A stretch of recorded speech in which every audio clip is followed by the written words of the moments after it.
Okay so student, आज का हमारा टॉपिक है क्वाड्रेटिक इक्वेशन।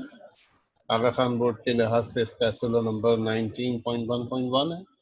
इसमें हम ये जानना चाहते हैं कि कोई भी आम सी इक्वेशन और क्वाड्रेटिक इक्वेशन में क्या फ़र्क होता है।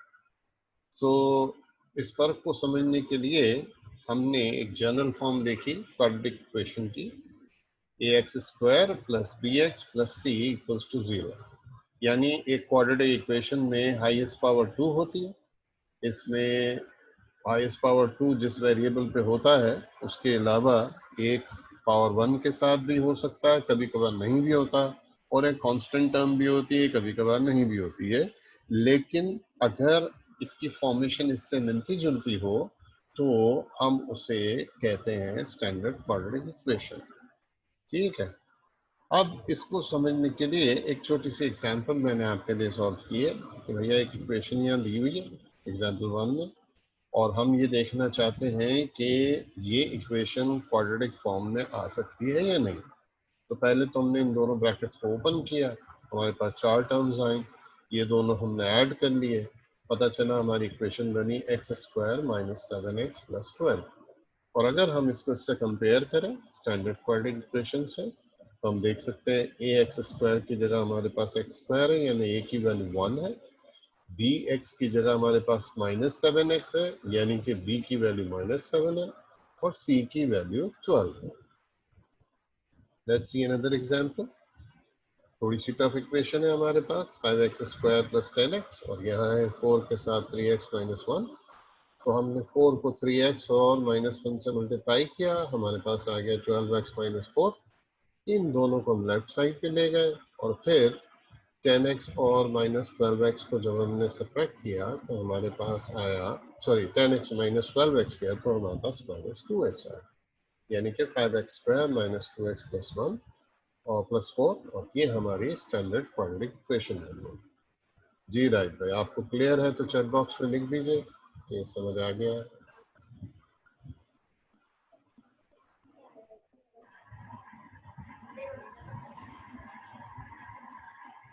स्क्रीन नजर आ रही है राइट भाई?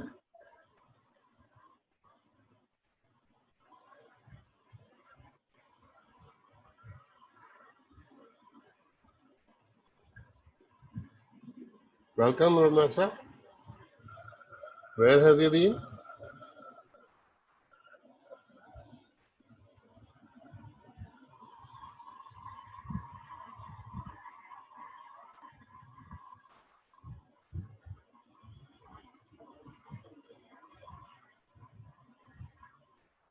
ओके, मेरी आवाज आप दोनों को आ रही है? ओके लिखिए अगर आ रही है तो।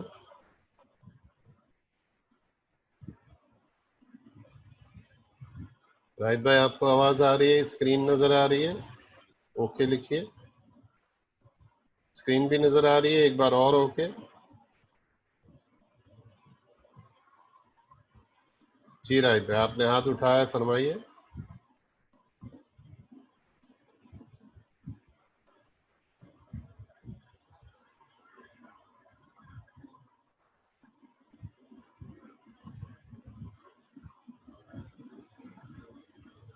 रमेश साहब, आपको स्क्रीन नजर आ रही है? राहित कह रहे हैं उनको स्क्रीन नजर नहीं आ रही।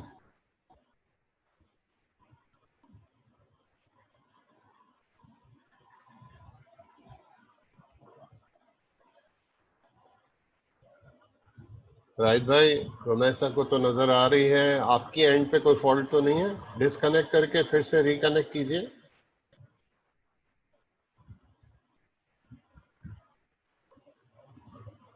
रमेशा जब तक देख लें, हमने जब ये आज की एक्सरसाइज सवालात शुरू किए तो हमने सबसे पहले ये बात की कि क्वाड्रेटिक इक्वेशन क्या होता है और हम क्वाड्रेटिक इक्वेशन को दूसरी इक्वेशन से किस तरह से डिस्टिंग्विश कर सकते हैं।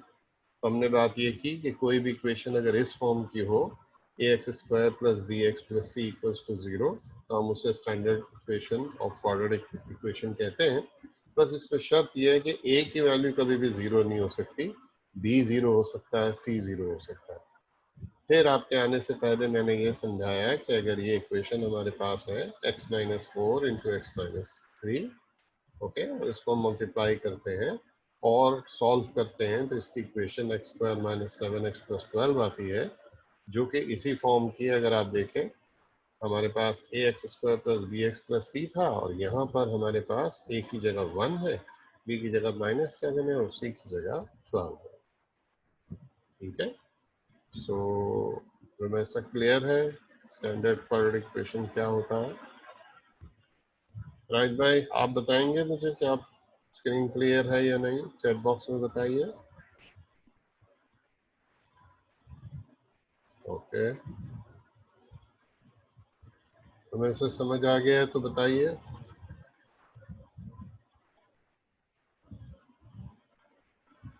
अब राहित भाई को आवाज नहीं आ रही है।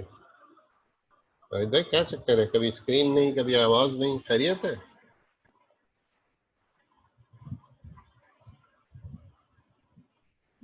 तो मैं से जब तक मैं सेकंड क्वेश्चन देखता हूँ, देखिए सेकंड एग्जांपल में हमारे पास 5x स्क्वायर प्लस 10x था equal to 4 into 3x minus 1 था, तो हमने 4 को दोनों से मल्टीप्लाई किया, हमको मिल गया 12x minus 4, minus 12x plus 4 को हम लेफ्ट साइड पे ले आए और उसको सिंप्लीफाई किया। देख लीजिए इसकी शक्ल भी स्टैंडर्ड क्वाड्रेटिक इक्वेशन जैसी है। अब आप ओके लिख दीजिए चैट बॉक्स में अगर समझ में आ गया है तो।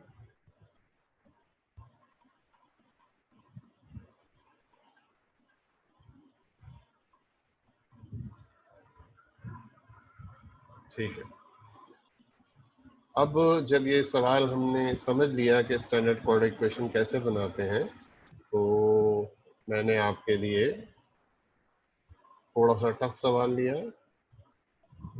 आप देख सकते हैं कि इस बार हमारे पास फ्रैक्शंस हैं। अब फ्रैक्शन में यहाँ डिनोमिनेटर 3 है, यहाँ डिनोमिनेटर 7 है। हमने फर्स्ट फ्रैक्शन को मल्टीप्लाई बाय 7 किया है, सेकेंड फ्रैक्शन को मल्टीप्लाई बाय 3 किया है। रीजन इसकी ये है कि 7 3 और 3 7 करने से दोनों का डिनोमिनेटर 21 हो जाएगा। 7 से जब हम इन दोनों को मल्टीप्लाई करेंगे तो हमारे पास आएगा 7x स्क्वायर प्लस 28 और ये बन जाएगा 3x। इसके बाद हम क्रॉस मल्टीप्लाई करेंगे, 21 टाइम्स 1 विल बी 21। इस 21 को हम लेफ्ट साइड पे ले आएंगे, हमारी इक्वेशन सिंप्लीफाई होने के बाद 7x square minus 3x plus 7 हो जाएगी, जो कि यकीनन एक स्टैंडर्ड क्वाड्रेटिक इक्वेशन है। अगर आप दोनों को क्लियर हो गया तो चैट बॉक्स पे लिख दीजिए।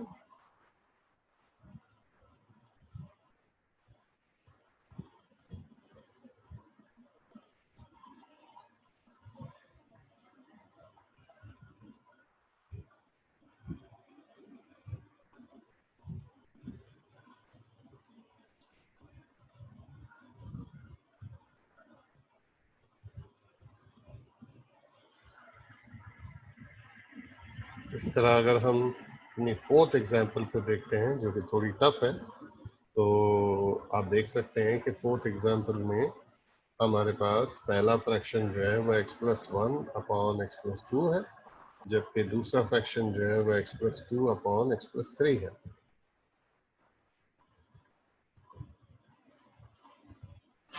तो हमने दोनों के डिनोमिनेटर्स को चेक किया, यहाँ x प्लस 2 था और यहाँ x प्लस 3 था।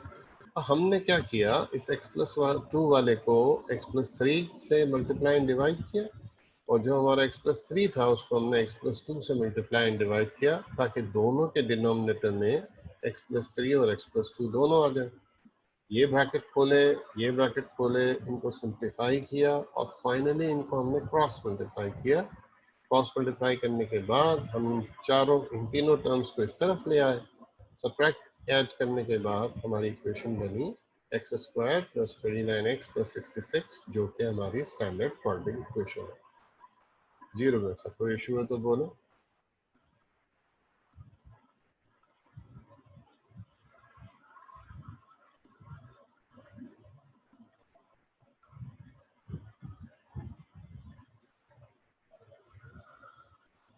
जीरो में सब बताइए, क्लियर है?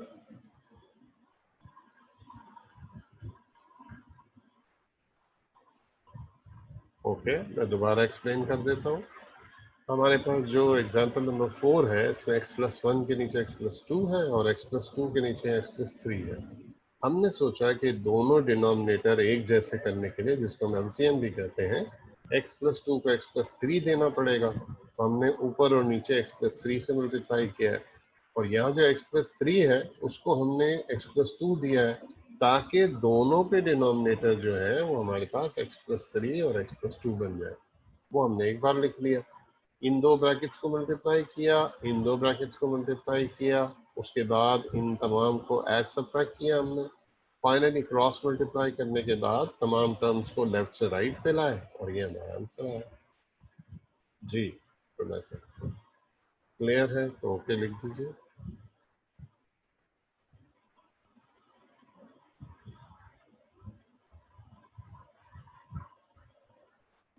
ओके, तो मुझे लगता है कि 4 एग्जांपल्स करने के बाद हमारा ये कॉन्सेप्ट काफी क्लियर हो गया होगा।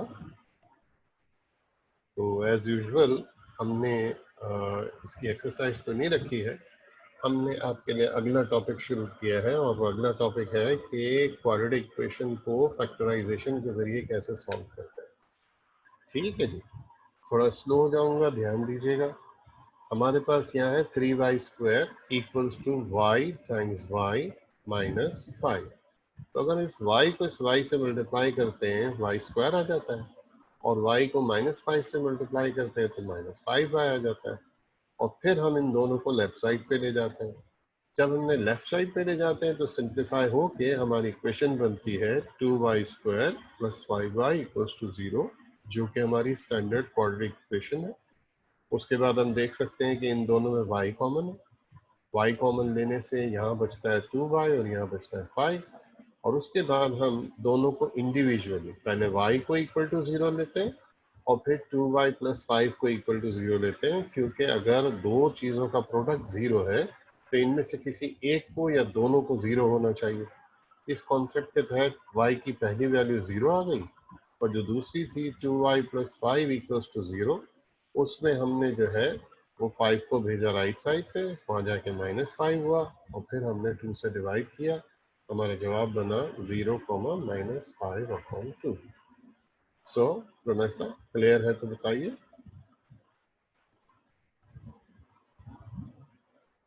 वेलकम एंजिया, how are you? Thank you sir, fine. भी देर लगी आपको आने में, खैरियत? सर मेरा नेट इशू कर रहा था, मेरी डिवाइस फिर मुझे कनेक्ट करनी पड़ी, इसलिए लेट हो गया। ठीक है, तो आप यहीं से हमें ज्वाइन करें। राइट को भी प्रॉब्लम्स हो रही है, मैं रिकॉर्डिंग भेज दूंगा, अच्छे से देख लेना। Okay sir. हमारा जो अगला सवाल है, यहाँ से रायद और आप दोनों शामिल हैं। ओके, तो सवाल हमारे पास कुछ ऐसे है कि हमारे पास x प्लस 1 के नीचे x है और x के नीचे x प्लस 1 है, इक्वल टू 25/12 है। हमने देखा कि भाई ये x है और ये x प्लस 1 है, इन दोनों का अगर हम एलसीएम देखते हैं तो हमारे पास x और x प्लस 1 आता है। तरकीब इसके पीछे ये होती है कि x को और x प्लस 1 को हम x प्लस 1 से मल्टीप्लाई करते हैं, और इस x को और इस x प्लस 1 को हम x प्लस 1 से, यहाँ पर हमने x प्लस 1 से मल्टीप्लाई किया और यहाँ हमने x से मल्टीप्लाई किया है। उससे फायदा ये होता है कि आप देख सकते हैं कि डिनोमिनेटर x और x प्लस 1 है, ये x प्लस 1 उस x प्लस 1 के साथ मर्ज करता है तो x प्लस 1 होल स्क्वायर बन जाता है, और ये x इस x के साथ मर्ज करता है तो ये बन जाता है x स्क्वायर। ये स्टेप क्लियर नहीं है तो अभी बोले क्लियर, नहीं है तो बोले नॉट क्लियर।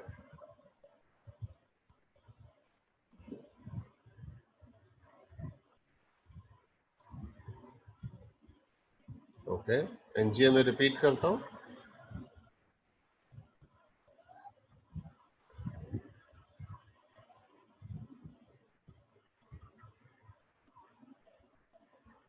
देखें, ये जो हमारा डिनोमिनेटर है x, और यहाँ जो डिनोमिनेटर है वो है x प्लस 1। हम ये कर रहे हैं कि यहाँ पर लिख रहे हैं अपनी तरफ से x और प्लस, ठीक है, प्लस और 1, ठीक है। हमने इस x प्लस 1 से यहाँ पर इसको मल्टीप्लाई किया, और हमारी जो शक्ल बन गई, ये x प्लस 1 यहाँ आ गया, तो x प्लस 1 इंटू एक्स बन गया। तो जब हम नीचे डिनोमिनेटर में x प्लस 1 से मल्टीप्लाई करते हैं तो ऊपर भी करते हैं, मल्टीप्लाई करने की वजह यह है कि हम चाहते हैं कि दोनों के डिनोमिनेटर सेम आ जाए। अब यहाँ पर आप देख सकते हैं x+1 है, तो आपके ख्याल में हम किससे मल्टीप्लाई करेंगे तो डिनोमिनेटर सेम हो जाएगा? चेक बॉक्स पे बोलिए दोनों।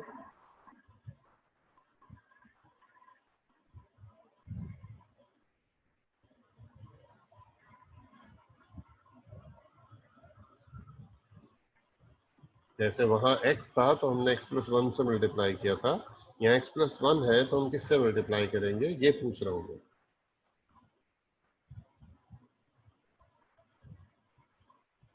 वेरी गुड, एनजीए ने सही कहा। Romesa, what do you think?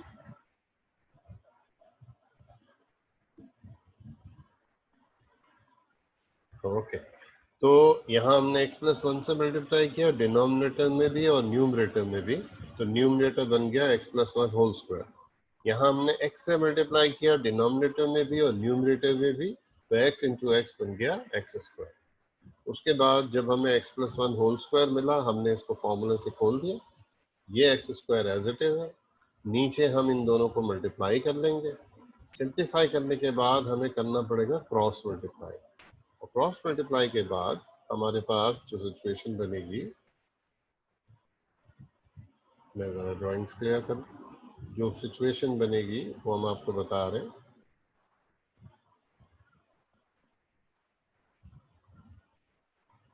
तो हमारी जो इक्वेशन आ जाएगी सिंप्लीफाई होने के बाद, वो पहले तो इस शक्ल में होगी, फिर हम इन दोनों को लेफ्ट साइड पे लाएंगे, इसे सिंप्लीफाई करेंगे, और फिर हम देख रहे हैं कि हमारी इक्वेशन है x square minus 1x minus 12। तो हमें याद आएगा कि हमने फैक्टराइजेशन सीखी हुई है। पहले टर्म को आखिरी टर्म से मल्टीप्लाई करते हैं, हमारे पास माइनस 12x स्क्वायर आता है, और ये हमने वेरियस फैक्टर्स बनाए। 12 का पहला फैक्टर है 1 टाइम्स 12, 2 टाइम्स 6, तीसरा है 3 टाइम्स 4, और हमें ये सोचना है कि इनमें से कौन से ऐसे दो फैक्टर्स हैं जिनको सब्ट्रैक्ट करने से ये 1 आ सकता है। ठीक है, यहाँ माइनस साइन आ रही है, माइनस साइन इसलिए आई क्योंकि हमने एक्स स्क्वायर को माइनस 12 से मल्टीप्लाई किया। एक्स स्क्वायर इंटू माइनस 12 बना था माइनस 12 एक्स स्क्वायर, और फिर हमने ये देखा कि माइनस 12 से दो फैक्टर ऐसे बनाने हैं जिनको सब्ट्रैक्ट करने से 1 आता हो। तो हमारे जो फैक्टर्स बने वो 4 एंड 3 हैं। इसमें हमने 4 को प्लस का साइन दिया है और 3 का माइनस का साइन दिया है, ताकि इन दोनों को ऐड करके हमें प्लस 1x मिल जाए जो बीच में है। अब प्लस 1x को हटा दिया हमने, इसकी जगह 4x और माइनस 3x कर दिया। यहाँ x कॉमन मिला, यहाँ माइनस 3 कॉमन मिला, फिर x प्लस 4 को हमने कॉमन लिया, बच गया x माइनस 3, और फिर दोनों ब्रैकेट्स को इंडिविजुअली इक्वल टू 0 किया। हमारा फाइनल जवाब x का एक वैल्यू माइनस 4 और दूसरा 3। कोई स्टेप क्लियर ना हो तो मुझे बता दें। क्लियर है तो चैट बॉक्स में लिख दीजिए क्लियर।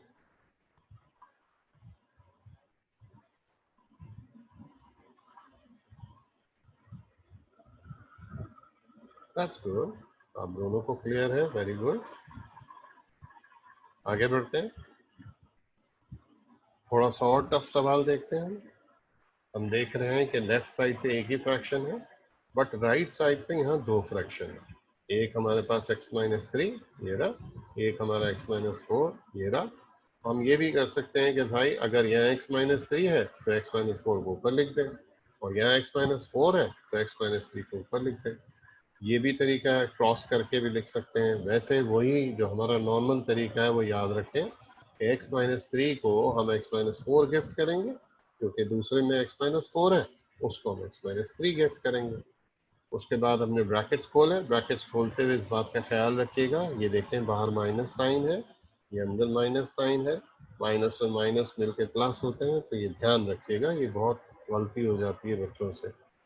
उसके बाद क्रॉस मल्टीप्लाई सिंप्लीफिकेशन करने के बाद जब हम स्टैंडर्ड इक्वेशन पर पहुंचे, तो ये हमारी स्टैंडर्ड इक्वेशन आ रही है 2x square minus 13x plus 15। As usual हमने 2x स्क्वायर को 15 से मल्टीप्लाई किया, हमारे पास प्लस 30x स्क्वायर आया। ये फैक्टर्स बनाए। अब सोचिए, ये फैक्टर्स बनाए तो हमने 3 और 10 को क्यों सेलेक्ट किया? माइक खोल के बता सकते हैं, हमने 1 और 30 को क्यों नहीं किया, 2 और 15 को क्यों नहीं किया? हमने 3 और 10 को क्यों सिलेक्ट किया? माइक खोल के बता सकते हैं।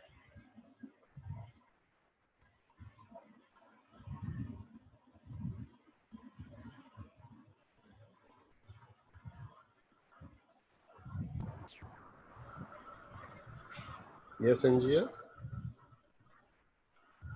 सर हम लोग ने इसलिए लिया क्योंकि हमें -13 चाहिए था, तो -10 और -3 प्लस करके -13 हो जाएगा। बिल्कुल, क्योंकि हमें -13 लाना है। अगर हम 1 एंड 30 लेंगे तो 31 हो जाएगा, 2 एंड 15 लेंगे तो 17 हो जाएगा। क्योंकि यहाँ प्लस का साइन है तो हमें इन दोनों नंबर्स को प्लस करके लाना है। ये बिल्कुल वही थ्योरी है जो हमने लास्ट ईयर भी पढ़ी थी फैक्टराइजेशन में। अब आप देख सकते हैं यहाँ से 2x कॉमन है, यहाँ से -3 कॉमन है। जब माइनस साइन कॉमन लेते हैं तो ये साइन प्लस से चेंज होकर माइनस बन जाती है। यहाँ ये दोनों ब्रैकेट x-5 कॉमन आ जाएंगे तो हमारे पास बचेगा 2x-3, और इसके बाद दोनों को इंडिविजुअली 0 के बराबर लेंगे तो हमारा जवाब आ जाएगा। क्लियर है? अगर तो चैट बॉक्स में लिखते हैं क्लियर। सवाल है तो माइक खोल के पूछ लो।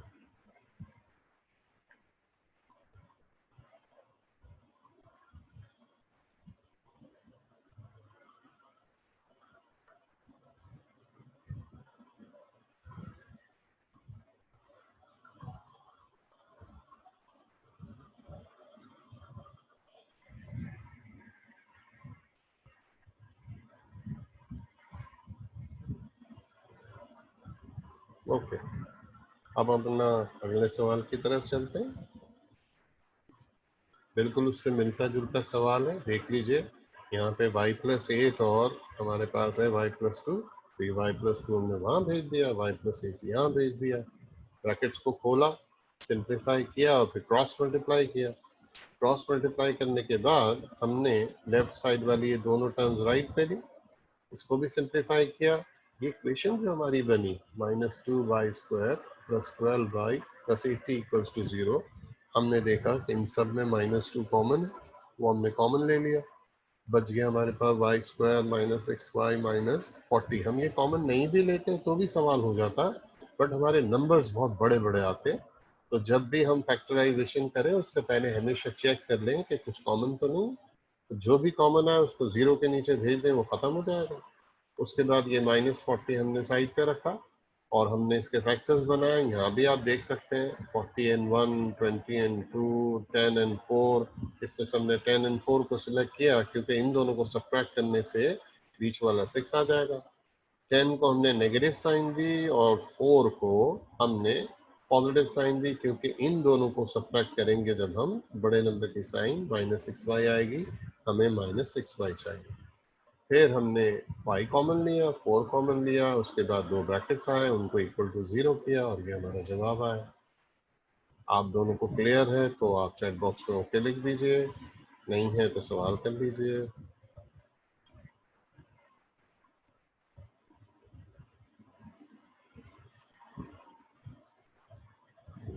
ओके, सो अभी तक आपने देखा कि सवालात आहिस्ता आहिस्ता मुश्किल हो रहे थे। अब जरा एक यूनिक सा सवाल करते हैं।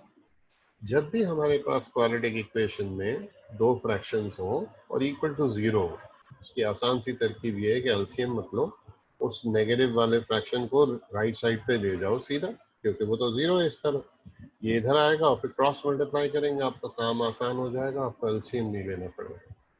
बाकी स्टेप्स में हम देख सकते हैं कि ये जो 9x² - 81 आया था उसमें 9 कॉमन था, तो नीचे भेज दिया हमने। और x² - 9 को हम लोग फंडामेंटल फार्मूला से खोल रहे हैं, a² - b² = a + b × a - b। और फिर हमने नंबर्स को शिफ्ट किया और हमारा जवाब आ गया 3, -3। क्लियर है तो लिख दीजिए चैट बॉक्स में क्लियर। समझ नहीं आ रहा हो तो पूछ लें।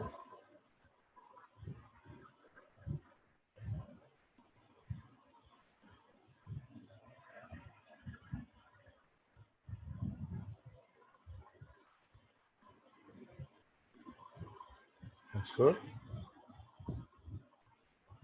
तो हमें याद है जब हम अपनी आज का होमवर्क शुरू करेंगे और विद इन 3 आवर्स हम इसको भेजेंगे, तो सबसे पहले हम जो काम करेंगे ये हैंडआउट आपके पास मौजूद है।